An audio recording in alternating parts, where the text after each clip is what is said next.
May 19, 1962, Madison Square Garden. Young nurse Margaret Chen had been backstage for exactly 17 minutes when the little girl in the white dress collapsed during Marilyn's Happy Birthday, Mr. President. The child was turning blue. Her lips, her fingertips. Classic cyanosis. Maggie dropped to her knees, pressed her stethoscope to the girl's chest, and heard the telltale whoosh of a ventricular septal defect, congenital heart disease. Without immediate intervention, the child had minutes. What Margaret did next would haunt her for 60 years. The decision that saved one life but shattered everything she believed about the people we trust to protect us. Because when she looked up from that dying child, she saw JFK's personal physician holding a syringe filled with something that wasn't medicine. The night Margaret Chen learned that some secrets are worth killing for. Before we jump back in, tell us where you're tuning in from, and if this story touches you, make sure you're subscribed because tomorrow I've saved something extra special for you. The hook. The blood on Eleanor's hands had long since been washed away, but 60 years later, she could still feel its phantom warmth as she stared at the laptop screen. The cursor blinked mockingly in the search bar where she'd typed Marilyn Monroe Lost Footage 1962. Her arthritic fingers trembled over the trackpad. 3 results. Yesterday, there had been none. The first link made her stomach lurch. True Crime Confidential Podcast, episode 847. The Girl Who Never Existed. Eleanor's reading glasses slipped down her nose as she clicked play, her heart hammering against ribs that had grown fragile with age. Static filled her study, then a voice she didn't recognize, young, eager, hungry for secrets. This is Jake Morrison with True Crime Confidential, and today we're diving into one of Hollywood's most buried mysteries. What I'm about to share with you has never been heard before, never been seen, never been acknowledged by anyone still breathing. Until now. Eleanor's wheelchair creaked as she leaned forward. Through the floor-to-ceiling windows of her Hamptons estate, October rain lashed against glass like accusations she'd spent decades trying to silence. I'm holding a reel of 16mm film, Jake's voice continued. Kodak stock, professionally shot, with a timestamp that reads August 5, 1962. The same night Marilyn Monroe was found dead in her Brentwood home. But this footage, it shows something that happened hours before, something that 3 people took to their graves. Poor people, Eleanor thought bitterly. You forgot about me. She reached for her phone with shaking hands, then stopped. Who would she call? Her lawyer had been dead for 15 years, her daughter lived in Switzerland and hadn't spoken to her since the diagnosis. The few colleagues who knew fragments of the truth had chosen their silence carefully, understanding that some secrets were more dangerous than dynamite. On screen, Jake's voice dropped to a conspiratorial whisper. The footage shows Marilyn Monroe's final performance at Madison Square Garden. She's singing Happy Birthday. You know, the same song she made famous for JFK just months earlier. But halfway through, she stops. The camera follows her gaze to the front row where a little girl, maybe 7 years old, has collapsed. Eleanor's vision blurred. She could see it all again, the child's pale face, the way her small body had convulsed, the silk dress Marilyn had worn, white with silver beading that caught the stage lights like falling stars. 20,000 people holding their breath, while Eleanor pushed through the crowd, her medical bag clutched against her chest. What happens next, Jake continued, is where things get interesting. A woman in a doctor's coat appears. We've identified her as Dr. Eleanor Whitmore, Monroe's personal physician. She examines the child. The footage shows her checking for a pulse, performing what appears to be CPR. And then, Eleanor's hand moved to her throat, feeling for the pulse point she'd pressed on that little girl's neck so many years ago. How long had she waited? 30 seconds? A minute? Long enough to be certain, long enough to make the choice that would haunt her forever. The child doesn't respond. Dr. Whitmore appears to pronounce her dead. But here's where it gets strange. The timestamp on this footage shows 10:47 p.m. Yet according to every official record, newspaper report, and witness statement from that night, Marilyn Monroe's concert ended without incident. No child collapsed, no one died. The girl simply never existed. Thunder rolled across the Hamptons sky, and Eleanor's reflection in the rain-streaked window looked like a ghost already half-faded from the world. She'd been so careful. The medical examiner was an old friend. The venue's security chief owed her favors. Even Marilyn had understood the necessity of silence, right up until those final hours when pills and paranoia had unraveled everything. But wait, it gets weirder. Jake's voice pulled her back to the present. I've enhanced the audio from this footage, and you can hear Dr. Whitmore saying something to Monroe right before they move the child's body. It's faint, but our sound engineer cleaned it up. She says, and I quote, "She looks just like Anna." The laptop slipped from Eleanor's lap, clattering to the hardwood floor. The name she'd buried along with everything else hung in the air like smoke from a funeral pyre. Anna. Her granddaughter, born 13 years after that terrible night. Anna, with her blonde curls and serious gray eyes. Anna, who had died at age 7 in a drowning accident that Eleanor had been powerless to prevent. The child who haunted her dreams, whose face she saw in every old photograph, whose death had finally broken what little remained of Eleanor's faith in medicine, in mercy, in the possibility of redemption. But how could Jake Morrison know that name? How could he know about Anna when she'd never told anyone about the resemblance, about the reason she'd kept that night's secret locked away like radiation in a lead box? Someone else had survived. Someone else had been there. Someone who knew exactly what Eleanor had done, and why, and who she'd done it for. The phone rang, shrill and demanding in the October darkness. Where are you listening from? Drop us a comment and hit subscribe. Tomorrow's episode will reveal who made that phone call and why Eleanor's darkest secret is about to destroy everything she's built. Eleanor's hand hovered over the phone, its shrill ring cutting through the study like a scalpel through silence. The caller ID displayed only a number, local area code, but not one she recognized. On the fourth ring, muscle memory from 5 decades of medical emergencies overrode her fear. Dr. Whitmore. Her voice came out steady, professionally clipped, though her heart hammered against her ribs. Silence. Then breathing. Careful, measured, like someone choosing their words with surgical precision. "Hello, Eleanor." The voice belonged to a woman, elderly but sharp-edged, familiar in a way that made Eleanor's blood turn to ice water. She gripped the phone tighter, her knuckles white against the black plastic. "Who is this? Someone who remembers. Someone who was there when you made your choice."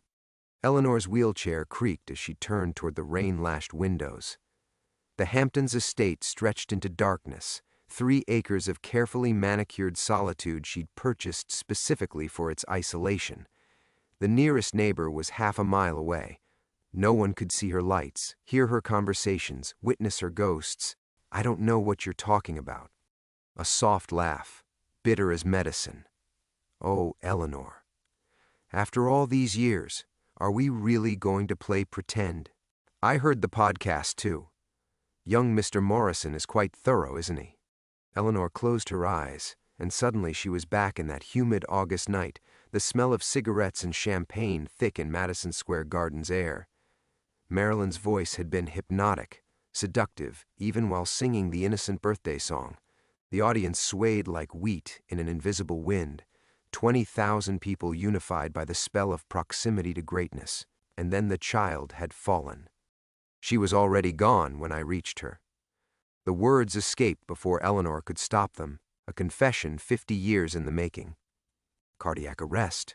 Congenital defect, most likely. There was nothing you could do? Or nothing you chose to do? The question hung in the air like smoke. Eleanor's gaze fell on the photograph sitting on her desk. Anna at 6 years old, gap-toothed and laughing, her blonde curls catching sunlight in Eleanor's garden. Taken just 1 year before the accident that had shattered what remained of Eleanor's world. "You don't understand," Eleanor whispered. "When I saw that child's face, you saw Anna." "Yes, I know." The resemblance was remarkable, wasn't it? Same bone structure, same coloring, same age she would have been if she'd lived past 1962. Eleanor's blood turned to slush. "What did you say?" "Oh, my dear Eleanor, you thought that child who collapsed was some random concert-goer's daughter, didn't you? Some tragic coincidence that reminded you of the granddaughter you'd lose 13 years later?" The phone slipped in Eleanor's sweaty palm. Through the speakers of her fallen laptop, Jake Morrison's voice continued narrating her nightmare. But the words seemed to come from underwater now, distorted and strange. The truth is so much more interesting than that. Eleanor forced herself to breathe, to think like the physician she'd once been. Facts, evidence, logic, that's impossible. Anna wasn't born until 1975. Time isn't as linear as we pretend, Eleanor. Especially when grief is involved. Especially when guilt carves channels deep enough to let the past bleed through. Rain hammered the windows with increased fury, and Eleanor caught her reflection in the glass. A ghost woman in a ghost house, haunted by ghost children who looked exactly alike across decades that shouldn't connect. Who are you? The question came out as barely a whisper. Someone who loved that little girl, too. Someone who watched you choose Marilyn's reputation over a child's life. Someone who's been waiting 60 years for the right moment to make you remember what it felt like to fail when it mattered most. Eleanor's study felt suddenly smaller, the walls closing in like the chambers of a heart under stress. The medical texts lining her shelves seemed to mock her. All that knowledge, all those years of training, and she'd still lost everyone who mattered. The podcaster, Eleanor said, understanding flooding through her like ice water. You're the one who gave him the footage, among other things. Jake Morrison is very ambitious, very thorough, very hungry for the truth. And I've been collecting evidence for a very long time. The line went dead. Eleanor sat in the sudden silence, surrounded by the detritus of her carefully constructed isolation. The laptop hummed on the floor where it had fallen, Jake's podcast still playing to an audience of shadows and regrets. Outside, the storm continued its assault, as if nature itself was trying to wash away the sins that clung to this house like barnacles on a ship's hull. She thought of Anna. Both Annas, separated by impossible years but sharing the same gray eyes, the same trust, the same faith in Eleanor's ability to heal what was broken. Both dead because she'd failed when they needed her most. The phone rang again. Eleanor stared at the phone, its electronic shriek echoing through the study like an alarm she couldn't silence. Her hand trembled as she reached for it, then pulled back. The caller ID showed the same local number, but now it felt less like a coincidence and more like a trap closing around her throat. On the 7th ring, she answered, "What do you want?" "To give you something that belongs to you." The woman's voice was calmer now, almost gentle. "Something I've been keeping safe for 60 years. Something that will help you understand what really happened that night." Eleanor's free hand found the armrest of her wheelchair, gripping it until her arthritic joints screamed. "I know what happened. I was there." "You were there for part of it. The part where you checked her pulse and felt nothing. The part where you looked into those gray eyes and saw Anna's face staring back at you. The part where you made the choice to let everyone believe she'd never existed at all." The storm outside seemed to pause, holding its breath. Eleanor could hear her own heartbeat in the sudden silence, irregular and weak, the rhythm of a heart that had carried too much guilt for too long. But you weren't there for what came after. Something cold crawled up Eleanor's spine. After? After you and Marilyn left with the body. After the venue emptied and the lights went dark. After the coroner's van drove away with an empty gurney and falsified paperwork. The woman's voice dropped to a whisper. You weren't there when she came back. Eleanor's vision grayed at the edges. This was impossible. Medically, logically, rationally impossible. She'd checked for a pulse, for breathing, for any sign of life. The child had been gone. Pupils fixed and dilated, skin already cooling, the unmistakable stillness that marked the boundary between being and nothing. That's not, children don't just, she couldn't finish the sentence. In her 60 years of practice, she'd pronounced dozens of patients dead. She'd never been wrong, not once. I have something for you, Eleanor. Something that will prove I'm telling the truth. Can you still drive? Eleanor glanced toward the garage where her ancient Mercedes sat gathering dust. She hadn't driven in months, not since her last dizzy spell had sent her careening into Mrs. Patterson's mailbox. The isolation that had once felt like protection now seemed like a prison. Where? The old Montauk Lighthouse. You know it? Eleanor knew it. She'd taken Anna there the summer before the accident, back when her granddaughter was 6 and still believed her grandmother could fix anything. They'd climbed the winding stairs together, Anna's small hand warm in Eleanor's, both of them breathless and laughing by the time they reached the top. Anna had pressed her face against the salt-stained glass and declared she could see all the way to heaven. 3 weeks later, she was dead. Why there? Because that's where I've been keeping her things. The dress she wore that night, white cotton with small blue flowers. The medical bracelet on her wrist that you never bothered to check. The letter she was carrying in her pocket, addressed to Dr. Eleanor Whitmore. A pause. She came to find you, Eleanor. She came to that concert specifically to see you. The phone slipped from Eleanor's fingers, clattering onto the hardwood floor. The sound echoed through the study like a gunshot, final and irreversible. She stared at the fallen device, its small screen glowing with the duration of the call. 7 minutes and 33 seconds. 7 minutes and 33 seconds to demolish everything she'd believed about that night, about her choices, about the nature of guilt and redemption. On the laptop, Jake Morrison's voice continued its relentless narration, each word a nail in the coffin of her carefully constructed piece. But now his investigation seemed less like journalism and more like archaeology, the systematic excavation of secrets buried so deep she'd almost convinced herself they were just nightmares. Eleanor reached for the phone with shaking hands, lifting it to her ear. The line was still open, the woman's breathing steady and patient. "The medical bracelet," Eleanor whispered. "What did it say?" Eleanor Whitmore, emergency contact. The world tilted. Eleanor gripped the arms of her wheelchair, feeling as though she were falling through space and time, through the carefully constructed barriers between past and present, between the possible and the impossible. A child who looked like Anna, wearing Eleanor's name like a talisman, arriving at Marilyn Monroe's final concert on the night everything went wrong. A child who had somehow known to find her in a crowd of 20,000, who had collapsed at precisely the moment when Eleanor would be close enough to help, or close enough to fail. 1 hour, the woman said. Come alone. And Eleanor, bring your medical bag. You're going to need it. The line went dead, leaving Eleanor alone with the storm and the terrible understanding that her life was about to change forever. Eleanor sat frozen in her wheelchair, the dead phone line buzzing like an insect in her ear. The storm outside had intensified, rain hammering against the windows with the persistence of an interrogation. She should stay here, lock the doors, unplug the phone, let the past consume itself in whatever fire it had lit. She was 73 years old, for God's sake. Too old for midnight drives to lighthouses, too old for confronting ghosts, too old to keep running. But her hands were already moving, muscle memory overriding rational thought as she transferred from wheelchair to the motorized scooter she kept for emergencies.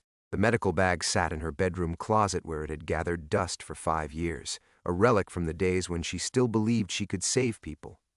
The house felt different as she navigated its familiar corridors, smaller somehow, as if the walls were contracting around her secrets. Every photograph seemed to watch her pass. Her late husband in his Navy uniform, her daughter's wedding portrait, and there, on the hallway table, Anna's school picture from first grade. Those gray eyes, serious beyond their years, seemed to follow her movement with an expression she'd never noticed before. Not joy or childhood innocence, but something older, something that looked almost like forgiveness. Eleanor paused at the garage door, her hand trembling on the handle. She could still turn back, pretend the phone calls were hallucinations brought on by stress and isolation. Jake Morrison's podcast would fade into internet obscurity, just another conspiracy theory among thousands. The truth would die with her, peaceful and contained. But the medical bracelet, Eleanor Whitmore. Emergency contact. The garage was tomb quiet, except for the whisper of rain on the roof. Her Mercedes crouched in the darkness like a sleeping predator, its black paint dulled by months of neglect. As she transferred to the driver's seat, Eleanor caught her reflection in the rearview mirror. Hollow cheeks, silver hair wild from sleep, eyes that had seen too much and forgotten too little. The engine turned over on the third try, purring with the reliability of German engineering. Eleanor backed out into the storm, her headlights cutting weak paths through the darkness. The familiar weight of the steering wheel felt foreign in her hands, and she drove with the careful precision of someone who knew their reflexes were no longer trustworthy. Montauk Point sat at the eastern tip of Long Island like a finger pointing toward Europe, toward all the places she might have fled if she'd possessed more courage and less conscience. The lighthouse had stood sentinel there for over 2 centuries, guiding ships away from the jagged coastline that had claimed so many vessels. Tonight it would witness another kind of wreckage. Eleanor's phone rang as she navigated the winding coastal road. She nearly swerved into the guardrail before fumbling for the device. Having second thoughts? The woman's voice carried the hint of amusement, as if she'd been expecting this call. "I'm coming." Eleanor's grip tightened on the wheel. "But I need to know, who told you about Anna, about the resemblance? You did. That's impossible. I never—" August 5th, 1962. Madison Square Garden, backstage area. You were talking to Marilyn while the coroner loaded the body. You said, "She looks exactly like my granddaughter would have looked, exactly like Anna." Marilyn asked who Anna was, and you said she was just a dream you'd given up hoping for. Eleanor's breath caught. She did remember saying something to Marilyn, the words tumbling out in her shock and grief. But Anna hadn't been born until 1975. How could she have known the name 13 years before? Dreams have their own logic, Eleanor, their own timeline. Sometimes the heart knows things the mind hasn't learned yet. The lighthouse appeared through the rain like a ghost ship materializing from fog, its white tower stark against the churning sky. Eleanor parked in the empty lot, her hands shaking as she turned off the engine. Through the windshield, she could see a figure standing near the base of the lighthouse. A woman in a dark coat, barely visible in the storm, waiting. Eleanor retrieved her medical bag and stepped into the rain. The wind immediately tried to push her back toward the car, toward safety, toward the comfortable lies that had sustained her for 6 decades. But she pressed forward, each step a choice between cowardice and whatever terrible truth waited in the shadow of the lighthouse. The woman turned as Eleanor approached, and in the brief illumination of the lighthouse beam, Eleanor saw a face she recognized from mirrors and medical school yearbooks and half-remembered nightmares. Dr. Margaret Walsh, her closest friend from residency, her confidant during those early years when medicine felt like playing God without a manual. Margaret, who had died in a car accident in 1963. Margaret, who was standing here now, unchanged by time, holding a small bundle wrapped in white cloth. "Hello, Eleanor," Margaret said, her voice carrying across the decades like an echo of everything Eleanor had tried to forget. "I've been waiting." Eleanor's medical bag slipped from her fingers, landing in the mud with a wet thud that barely registered above the storm's roar. The rain plastered her silver hair to her skull, cold rivulets streaming down her face like tears she'd forgotten how to shed. "You're dead." The words came out as a whisper, swallowed immediately by the wind. "I went to your funeral." Margaret stepped closer, the lighthouse beams sweeping across her face in slow, hypnotic intervals. She looked exactly as she had in 1963, auburn hair pinned in the practical style they'd both favored during residency, skin unlined by the decades that had carved deep furrows in Eleanor's face. Only her eyes had changed, carrying a weight of knowledge that made Eleanor's stomach clench with dread. Death is more flexible than we taught ourselves to believe. Margaret's voice carried that familiar note of gentle correction she'd used when Eleanor made diagnostic errors during their training, especially when there are debts to be paid. Eleanor forced herself to look at the bundle in Margaret's arms. White cloth, carefully folded, small enough to— "Don't." Eleanor stumbled backward, her heel catching in the gravel. "Whatever this is, whatever game you're playing, I won't—" "Look at her, Eleanor." Margaret's voice cut through the storm with surgical precision. "Look at what your choice cost." The bundle moved. Eleanor's rational mind cataloged the impossibility even as her physician's instincts kicked in. No pulse for 15 minutes, fixed pupils, body temperature dropping. She'd pronounced the child dead using every criterion she'd learned in medical school, every standard she'd applied hundreds of times since. The child had been gone, but the bundle moved again, a subtle shift that made the white cloth rustle like autumn leaves. "That night at Madison Square Garden," Margaret continued, adjusting her hold on the bundle with practiced ease, "you had 30 seconds to make a choice. 30 seconds between when you found her pulse and when Marilyn's security arrived. You chose to protect a dead woman's reputation over a living child's chance. She wasn't alive. Eleanor's voice cracked, decades of suppressed guilt pouring out in a ragged scream. I checked everything: pulse, breathing, pupil response.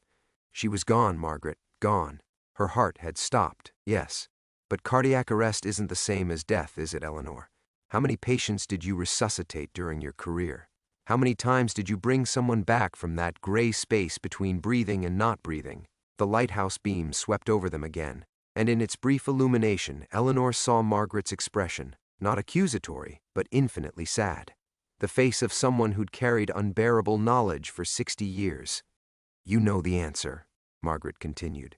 You know because you checked your watch when you found her, 11:47 p.m. The security guard reached you at 11:48. The coroner was called at 11:52. But nobody began resuscitation efforts because by then, everyone believed she was already dead. Eleanor's legs gave out. She sank to her knees in the mud, the cold seeping through her nightgown and robe, grounding her in physical discomfort that felt almost welcome compared to the emotional freefall tearing through her chest.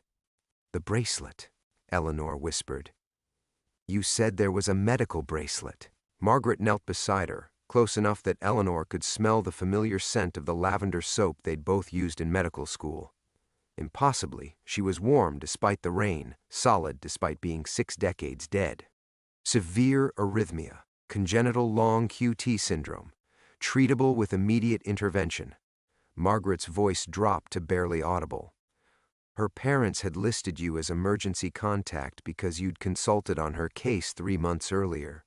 They brought her to that concert specifically because they knew you'd be there as Marilyn's physician. They trusted you to keep their daughter safe. The bundle shifted again, and this time Eleanor heard it. A sound so faint it might have been whined through the lighthouse's broken windows, but unmistakably human. A child's breathing, shallow and labored but persistent. The Hendersons? Eleanor's memory clawed its way back through the years. Little Sarah Henderson? But her parents said, they told me she'd moved to California. They lied to protect you from the guilt, from the knowledge that their daughter spent the rest of her life in a vegetative state because 30 seconds made the difference between brain damage and full recovery. Margaret's hand found Eleanor's shoulder, and her touch burned like ice. She lived, Eleanor, trapped in her own body for 11 years until pneumonia finally took her in 1973. The lighthouse beam swept over them once more, and Eleanor saw the bundle clearly for the first time. Not white cloth, but a hospital gown. Not a memory or hallucination, but Sarah Henderson as she'd been. 8 years old, blonde curls matted with rain, gray eyes open but empty of everything, except the terrible patience of the irreparably broken. Now, Margaret said, rising to her feet with the bundle still cradled in her arms, you're going to learn what 60 years of half-life feels like. The child's eyes found Eleanor's face, and in their gray depths, Eleanor saw not Sarah Henderson, but Anna, her granddaughter who died at 6 because Eleanor hadn't been there, hadn't been fast enough, hadn't been enough. And she understood with the clarity that comes only in nightmares that some failures echo across decades, creating loops of guilt that trap the living more completely than any grave. Eleanor's world fractured like glass struck by lightning. The revelation hit her with physical force, doubling her over in the mud as understanding crashed through 60 years of carefully constructed lies. Anna, her precious granddaughter who wouldn't be born for another 13 years, had somehow existed in her mind that night in 1962. She'd compared a dying child to a girl who didn't yet exist, spoken a name that belonged to the future. That's impossible, Eleanor gasped. But even as she spoke the words, memories were reshaping themselves like photographs developing in reverse. The dream journals she'd kept in the 1960s, filled with visions of a gray-eyed child, the inexplicable certainty that her daughter would have a daughter, that the girl would have her late husband's eyes and her own stubborn chin, the way she'd whispered Anna to herself during lonely nights, as if calling to someone across an impossible distance. Margaret watched her with the patience of someone who had waited decades for this moment. Time isn't the straight line we pretend it is, Eleanor. Guilt creates its own physics. Love transcends its own limitations. She adjusted the bundle in her arms, and the child's breathing grew more labored. You knew Anna was coming because you'd already failed her. The future was reaching backward, trying to warn you, trying to prepare you for the choice you'd have to make. No.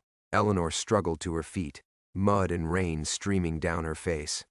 This is trauma, grief, some kind of psychotic break brought on by that podcast. The podcast that contained footage you'd never seen before, showing details you'd never shared with anyone. Margaret's voice cut through Eleanor's denial like a scalpel. Jake Morrison found that film in Marilyn's personal effects, donated to UCLA 3 months ago. The estate lawyers were very specific about the timing. No one had access to those reels until this year. Eleanor's mind reeled through the implications. She'd told no one about comparing the child to her future granddaughter. The conversation with Marilyn had been private, drowned out by the chaos of that terrible night. Yet somehow Morrison's source had known about Anna, had connected her to Sarah Henderson's death with surgical precision. "Who's your source?" Eleanor demanded. "Who's been feeding Morrison information?" Margaret smiled, and for the first time, Eleanor saw something cruel in her old friend's expression. "You still don't understand, do you? After all these years, you still think you can diagnose your way out of guilt." She shifted the bundle, and the child's eyes tracked toward Eleanor with an awareness that made her blood freeze. "There is no source, Eleanor. There never was." The lighthouse beam swept across them again, and in its stark illumination, Eleanor saw something that stopped her heart. The bundle in Margaret's arms was empty. The white cloth held nothing but rain and shadow, shaped by intention rather than substance. But the breathing continued, the sound coming from everywhere and nowhere, from the storm itself. Jake Morrison exists. His podcast is real. But the footage? Margaret laughed, a sound like breaking glass. "You created that, Eleanor. Every frame, every detail, pulled from the guilt you've been feeding for 60 years. You've been so desperate to confess, so hungry for punishment, that you manifested your own judgment day." Eleanor staggered backward, her mind grasping for anchor points in a reality that was dissolving around her. The phone calls, the mysterious source, the impossible footage showing angles that shouldn't have existed. All of it born from her own fractured psyche, guilt given form and voice. "The medical records," she whispered.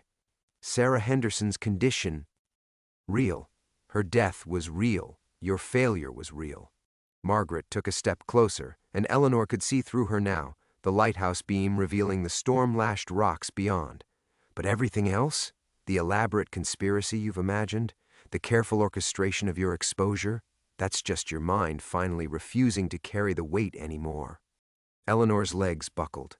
She fell to her knees again, the cold mud seeping through her nightgown like truth seeping through denial. 60 years of isolation, of carefully managed guilt, of telling herself she'd made the best choice possible with the information she had. All of it crumbling under the weight of one terrible recognition. She'd wanted to be caught. She'd wanted to be punished. She'd been so desperate for absolution that she'd created her own confessor. "The podcaster doesn't know about Anna," Eleanor said, the words coming out flat and defeated. "He doesn't know about the comparison I made. He's investigating Marilyn's death, nothing more." "Nothing more," Margaret agreed, her voice already growing distant as the storm began to recede. "Just another conspiracy theorist chasing shadows. But you? You've been chasing something far more dangerous." Eleanor looked up at her dead friend, at the empty bundle, at the lighthouse that had witnessed countless wrecks and offered salvation to none. "What?" "Forgiveness," Margaret said, and began to fade like morning mist. "The one thing that was never yours to give." The lighthouse beam swept across empty air where Margaret had stood, leaving Eleanor alone with the storm and the terrible weight of understanding. She remained on her knees in the mud, rain washing down her face like the tears she'd forgotten how to shed, staring at the space where her hallucination had delivered its final judgment. Forgiveness. The one thing that was never yours to give. The words echoed in her mind as she slowly pulled herself to her feet, her arthritic joints screaming in protest. Her nightgown clung to her skeletal frame, transparent with rain, but the cold felt distant now, irrelevant compared to the ice spreading through her chest as reality reasserted itself with brutal clarity. Jake Morrison was real. His podcast was real. But the elaborate conspiracy she'd constructed around his investigation? The mysterious source with impossible knowledge? All of it had been her own guilt, finally too heavy to bear, manifesting as the confession she'd never had the courage to make. Eleanor stumbled toward her Mercedes, each step a negotiation with legs that no longer seemed to belong to her. The car sat like a faithful animal waiting for its master's return, headlights cutting through the rain toward the road that would take her home to her empty house, her silent rooms, her carefully preserved lies. But as she reached for the door handle, her phone rang. The sound cut through the storm like a blade, sharp and insistent. Eleanor stared at the device in her trembling hand, watching Jake Morrison's name appear on the screen with the inevitability of sunrise. Real. He was real, and he was calling, and somewhere in the space between her manufactured guilt and actual guilt lay a truth she hadn't yet faced. "Dr. Whitmore?" Morrison's voice carried an urgency that made her stomach clench. "I've been trying to reach you for hours. Something's happened, something I need to show you before tomorrow's episode airs." Eleanor pressed her back against the car, using its solid metal frame to anchor herself in a world that kept shifting beneath her feet. "What kind of something?" "I found her, Dr. Whitmore. I found Anna." The phone slipped from Eleanor's fingers, clattering against the wet pavement. Through the speaker she could hear Morrison calling her name, his voice tiny and distorted by distance and rain. She bent to retrieve the device with movements that felt disconnected from her own will, as if she were watching someone else's hands perform the necessary motions. "That's impossible," she whispered into the phone. Anna was alive," Morrison said. "Anna Henderson is alive, Dr. Whitmore, living in Portland under her married name. I've been trying to verify the connection for weeks, but the medical records were sealed. Then tonight she called me. She said she'd been having dreams about that night at Madison Square Garden. Dreams about you." Eleanor's knees threatened to buckle again, but she locked them in place through sheer force of will. Anna Henderson, not Anna Whitmore, her granddaughter who died in 1987. Anna Henderson, Sarah's sister, the child who'd been standing next to the stage when her little sister collapsed. "She wants to meet with you," Morrison continued. "She says she has something that belonged to Marilyn, something she's been carrying for 60 years. Dr. Whitmore, are you there?" Eleanor stared at the lighthouse, its beacon sweeping across the churning sea with mechanical precision. How many ships had it guided safely to shore? How many had it failed to save? The mathematics of rescue versus loss played out nightly against the indifferent darkness. "Dr. Whitmore, I'm here." Eleanor's voice came out as barely a whisper. "Where does she want to meet?" "The Carlisle Hotel, Marilyn's old suite, 35A. She said you'd understand why." Eleanor understood. The Carlisle had been Marilyn's refuge during those final months, the place she'd retreated when the world became too much to bear. Eleanor had made house calls there dozens of times, climbing the elegant stairs to that quiet suite where America's most famous woman had practiced being human in private. "Tomorrow night," Morrison continued. 8 o'clock. She'll be waiting." Eleanor ended the call without responding and stood in the rain, watching the lighthouse beam cut through the darkness with its ancient promise of guidance. She thought about Anna Henderson, not the phantom granddaughter her guilt had conjured, but the real 8-year-old girl who'd watched her sister die, while Eleanor made the calculations that would haunt them both for 60 years. The drive home passed in a blur of rain-slicked roads and streetlights bleeding yellow through the windshield. Eleanor's hands moved the steering wheel with autopilot precision, while her mind grappled with the terrible possibility that her long isolation was finally ending. That tomorrow night she would face not her own manufactured judgment, but something far more dangerous, the truth, delivered by someone who'd been carrying it just as long as she had. As she pulled into her driveway, Eleanor realized that Margaret's final words had been wrong. Forgiveness wasn't hers to give, but it might, terrifyingly, still be hers to receive. Climax. Eleanor sat in her darkened living room for the remainder of the night, watching rain streak down the windows like tears she couldn't shed. The grandfather clock in the corner marked each hour with solemn precision, 3 a.m., 4 a.m., 5 a.m., while she remained motionless in her leather armchair, still wearing the mud-stained nightgown from her encounter at the lighthouse. By dawn, She had made her decision. The Carlisle Hotel rose before her like a monument to carefully preserved secrets. Eleanor stood on the sidewalk at 7:45 p.m., watching uniformed doormen guide guests through the elegant entrance with practiced deference. Her hands trembled as she gripped her medical bag, the same black leather case she'd carried to this hotel dozens of times in 1962, when Marilyn had needed someone who understood that fame was just another form of illness requiring treatment. Suite 35A. Eleanor rode the elevator in silence, each floor marking another step toward a reckoning 60 years in the making. The hallway stretched before her like a tunnel through time, decorated with the same understated luxury that had made Marilyn feel safe here, hidden from the world that devoured everything she offered and demanded more. Eleanor knocked on the door with 3 soft taps, the same pattern she'd used when Marilyn had been too fragile for sudden sounds.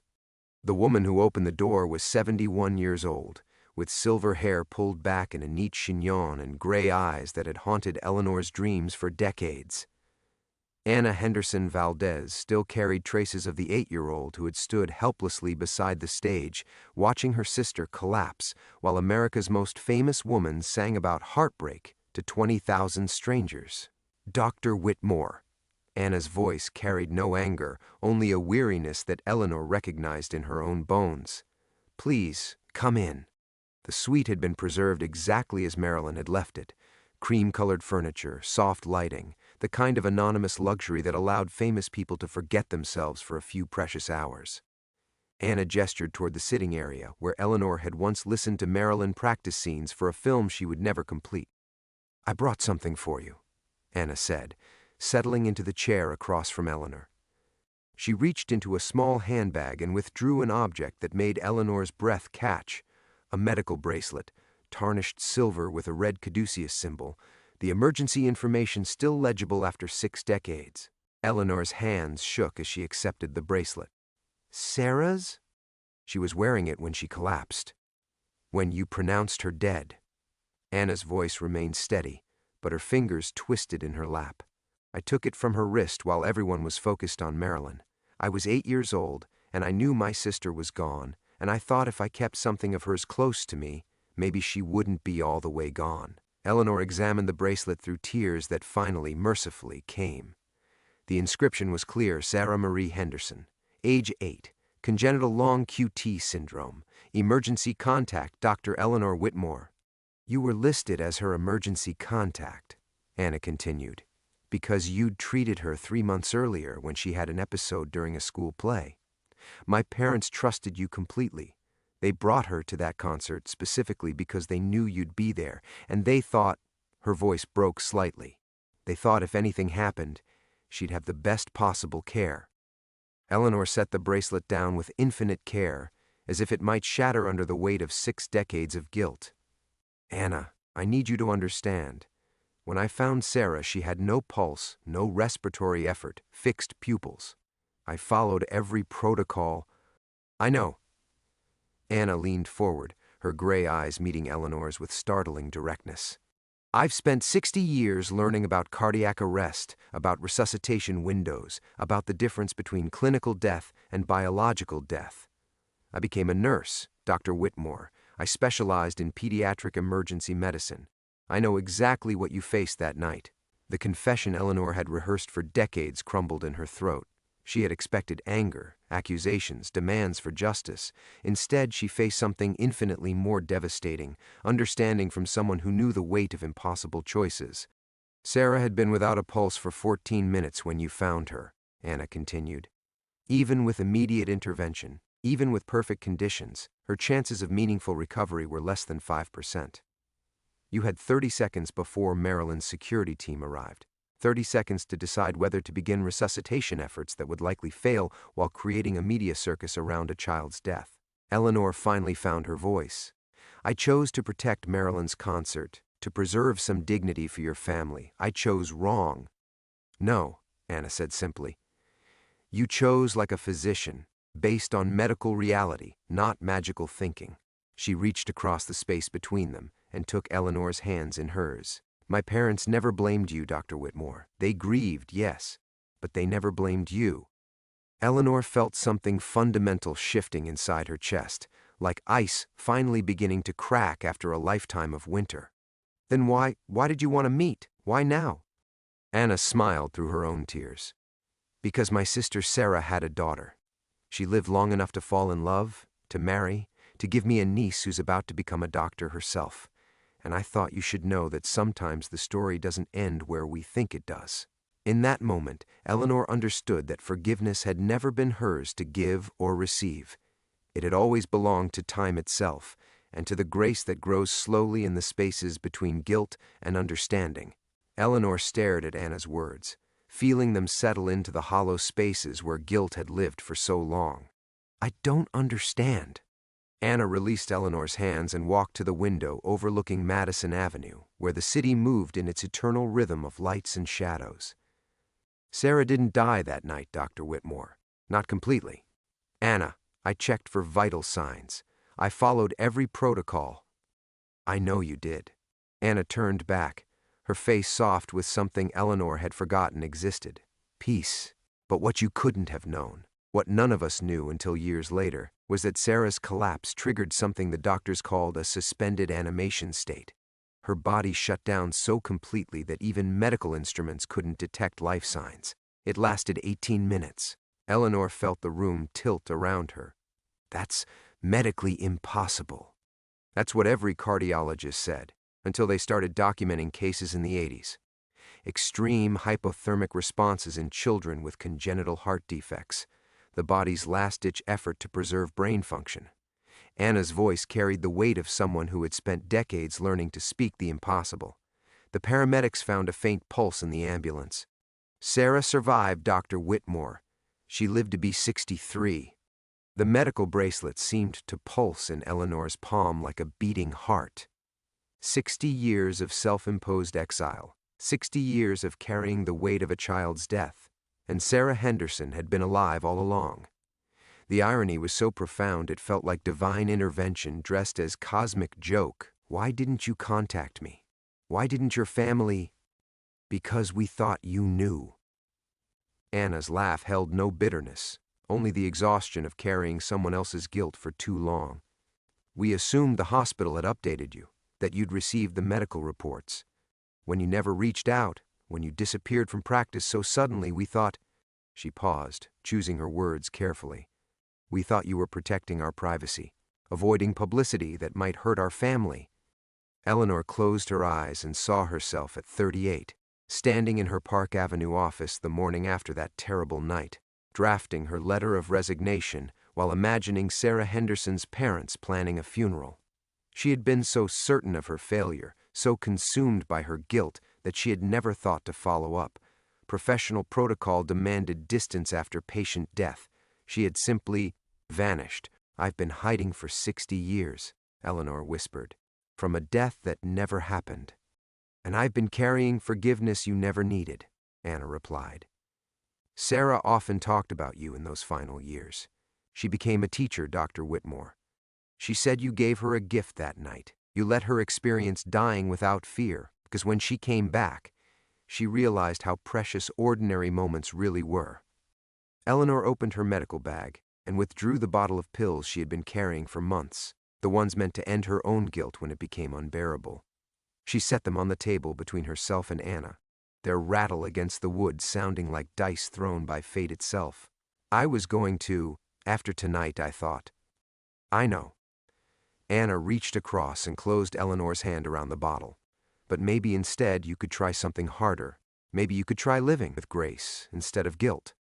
Eleanor looked around the suite where Marilyn Monroe had once practiced being vulnerable, where America's most fragile star had learned to exist without the armor of fame.